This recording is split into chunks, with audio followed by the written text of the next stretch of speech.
Bismillahirrahmanirrahim. Assalamualaikum warahmatullahi wabarakatuh. Innal hamdalillah nahmaduhu wa nasta'inuhu wa nastaghfiruh wa na'udzu billahi min shururi anfusina wa min sayyiati a'malina may yahdihillahu fala mudhillalah wa may yudhlil fala hadiyalah. Asyhadu an la ilaha illallah wa asyhadu anna Muhammadan abduhu wa rasuluh la nabiyya wa rasulah ba'da. Baik teman-teman, langsung saja.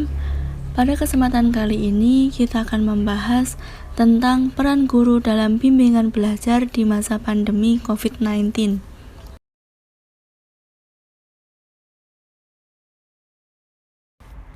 Sebelumnya, kami beranggotakan Muhammad Malik Prayoga dan saya sendiri Dewi Mardiani. Izinkan kami untuk memaparkan atau menjelaskan sedikit dari diskusi kami. Nah, yang pertama itu ada pembelajaran pada masa pandemi COVID-19. Nah, jadi pada kondisi pandemi COVID-19 ini mengakibatkan beberapa sekolah itu ditutup dan pembelajaran dialihkan menjadi jarak jauh. Dengan demikian, guru, orang tua, dan murid pun harus beradaptasi dengan hal-hal yang baru yang sebelumnya belum terfikirkan oleh semua orang. Nah, adanya pandemi ini juga menuntut lembaga pendidikan untuk melakukan inovasi dalam proses pembelajaran.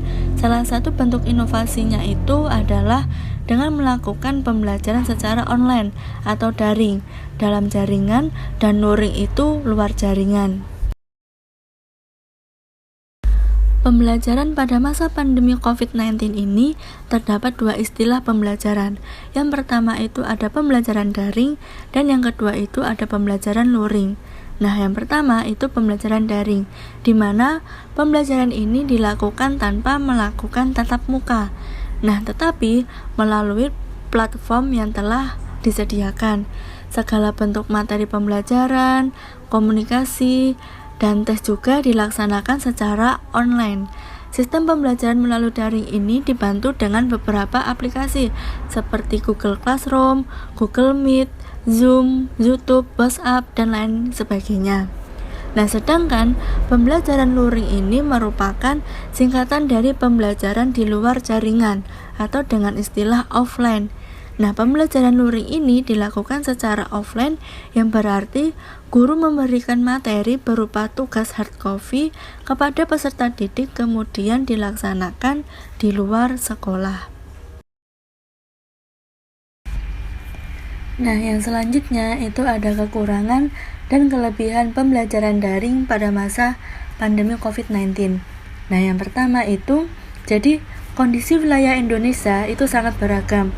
Nah, yang menyebabkan tidak semua wilayah itu terjangkau oleh jaringan internet yang baik. Nah, sewaktu-waktu itu bisa lamban. Nah, yang kedua itu tidak semua orang tua mampu memberikan fasilitas pendidikan online kepada anaknya, seperti penggunaan jaringan internet yang membutuhkan biaya, fasilitas seperti HP ataupun laptop dan lainnya. Nah, yang ketiga itu minat belajar menjadi menurun. Nah, karena anak itu merasa jenuh dan sulit memahami pembelajaran yang telah diajarkan oleh guru melalui pembelajaran online ini. Nah, yang terakhir itu orang tua tidak selalu mendampingi anak dikarenakan pekerjaan masing-masing. Nah, itu yang menyebabkan anak itu bingung dan sulit untuk memahami dan harus belajar di mana agar dapat memahami apa yang telah dijelaskan oleh gurunya. Nah, selanjutnya itu ada kelebihan pembelajaran daring. Yang pertama, pembelajaran daring ini dapat melatih kemandirian belajar peserta didik. Yang kedua, dapat menambah wawasan yang sangat luas. Nah, yang terakhir itu ada waktu belajar itu menjadi fleksibel. Nah, jadi pada pembelajaran daring ini siswa itu dituntut untuk belajar dengan mandiri. Apabila siswa belum paham, jadi dituntut untuk mencari referensi sendiri, mencari kepemahaman sendiri, ataupun yang lainnya. Dan wawasan belajar yang sangat luas. Nah, peserta didik itu tidak dibatasi hanya untuk mencari referensi di buku, tetapi peserta didik itu juga harus mencari referensi itu, memanfaatkan berbagai macam jaringan internet atau platform seperti Google, YouTube, atau yang lain sebagainya.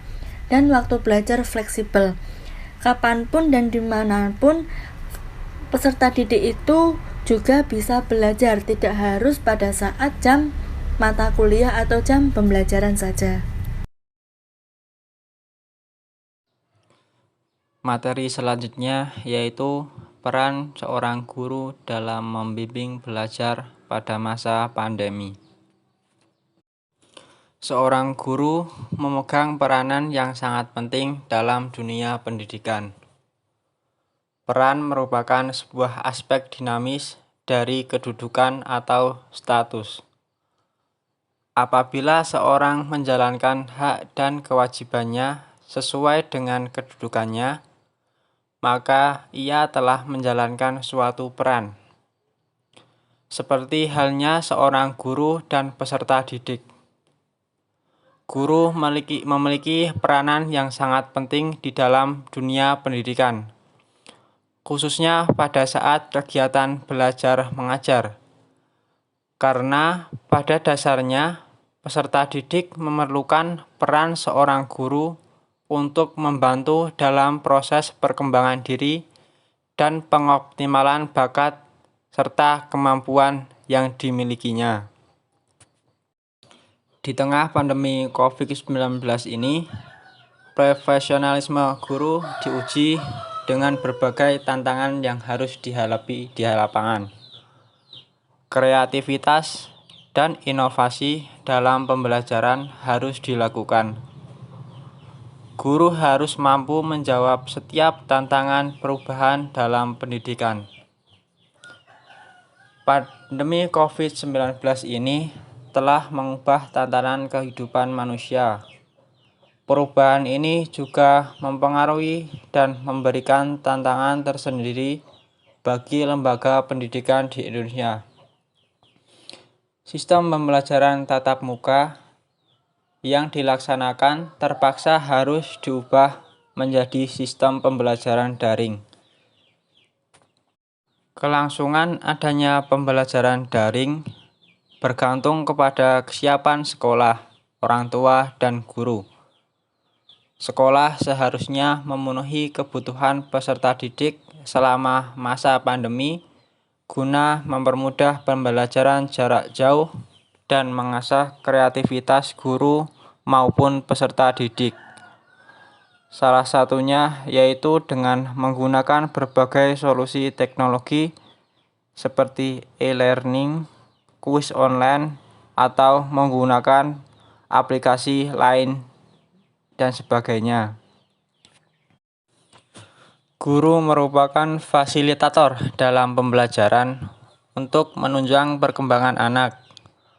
Apalagi pada masa pandemi COVID-19 ini, guru dituntut harus mampu menunjukkan kompetensi guru dalam membimbing anak, dan guru harus tetap melaksanakan tugasnya dalam mengajar serta mendidik anak meskipun harus tanpa bertatap muka langsung dengan peserta didik.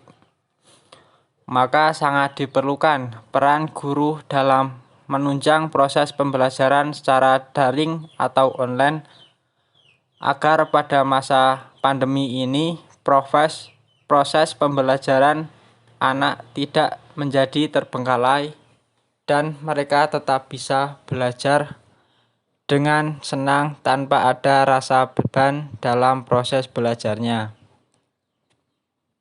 Kemudian peranan guru menurut Dr. Usman dapat diklasifikasikan sebagai berikut, yaitu yang pertama, guru sebagai demonstrator.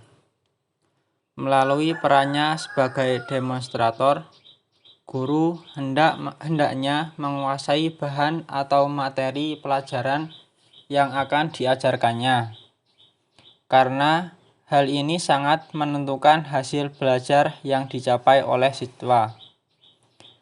Jika dikaitkan dengan pembelajaran pandemi saat ini, guru harus menguasai materi dan mudah difahami oleh peserta didik. Kemudian yang kedua, guru sebagai pengelola kelas.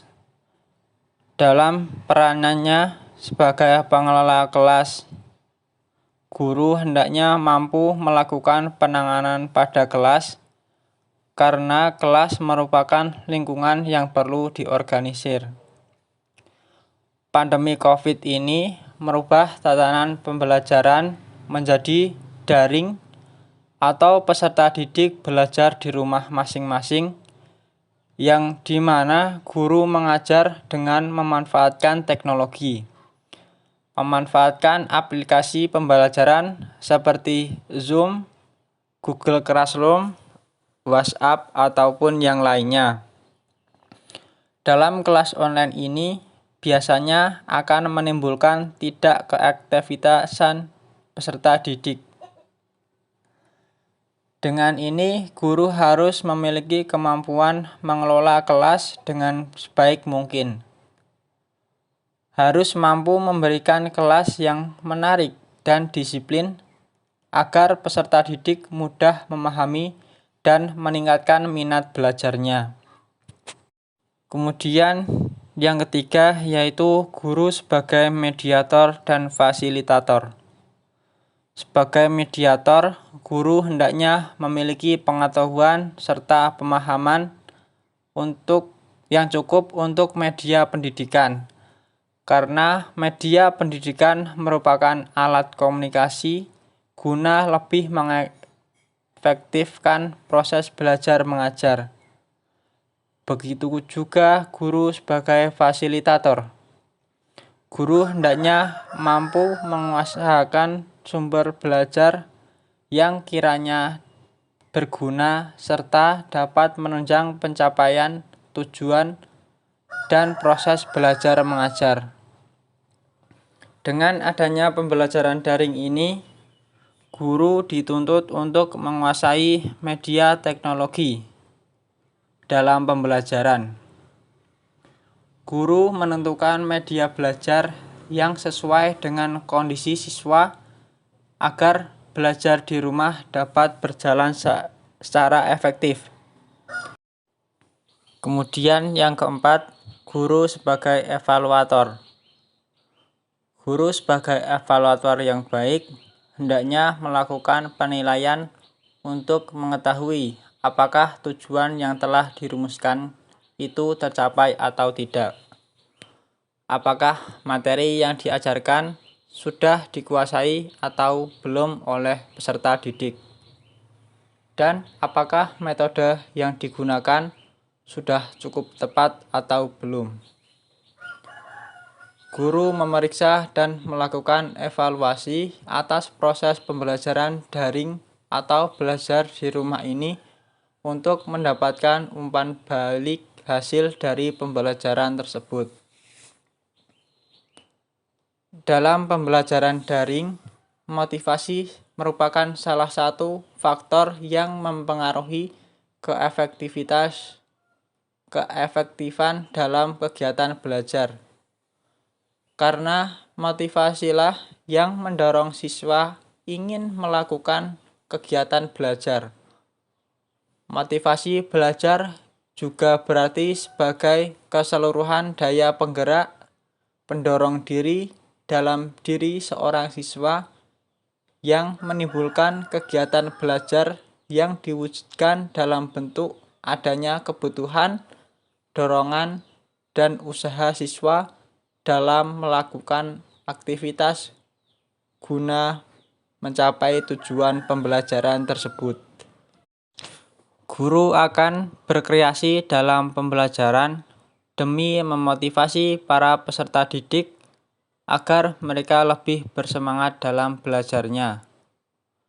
Media teknologi yang canggih dapat digunakan sebagai penghibur peserta dikala mulai bosan dengan materi yang telah disampaikan atau yang diberikan oleh guru. Dalam bimbingan belajar pada masa pandemi, guru, peserta didik, serta orang tua harus saling bekerja sama agar mencapai pembelajaran yang diinginkan.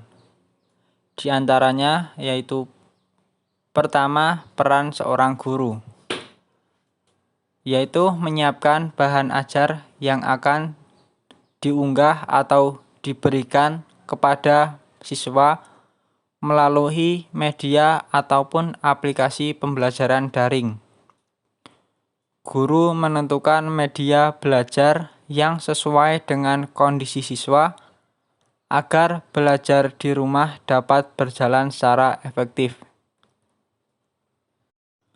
Guru memeriksa dan melakukan evaluasi atas proses pembelajaran daring untuk mendapatkan umpan balik hasil pembelajaran. Guru dapat melakukan kunjungan ke rumah untuk melakukan pengecekan serta pendampingan belajar. Kemudian selanjutnya, peran peserta didik, yaitu mempelajari materi pelajaran yang telah diberikan oleh guru melalui media yang telah disepakati. Siswa dapat melakukan diskusi dengan guru melalui media online jika masih ada hal yang kurang jelas dalam materi yang diberikan, serta mengerjakan tugas yang diberikan oleh guru baik berupa daring maupun luring. Kemudian yang terakhir, peran orang tua, yaitu memastikan siswa melaksanakan kegiatan belajar di rumah masing-masing dengan baik, melakukan koordinasi dengan wali siswa, guru, ataupun pihak sekolah. Pembelajaran luring dibantu oleh orang tua siswa sesuai dengan jadwal penugasan yang telah diberikan. Dalam masa pembelajaran jarak jauh ataupun daring ini, sangat dibutuhkan partisipasi orang tua. Orang tua merupakan rekan kerja guru dalam membimbing anak-anak belajar di rumah agar pembelajaran ini dapat terlaksana dengan optimal dan efektif. Mungkin itu saja yang bisa kami sampaikan. Kurang lebihnya mohon maaf. Nun wal qalami wa ma yasturun. Wassalamualaikum warahmatullahi wabarakatuh.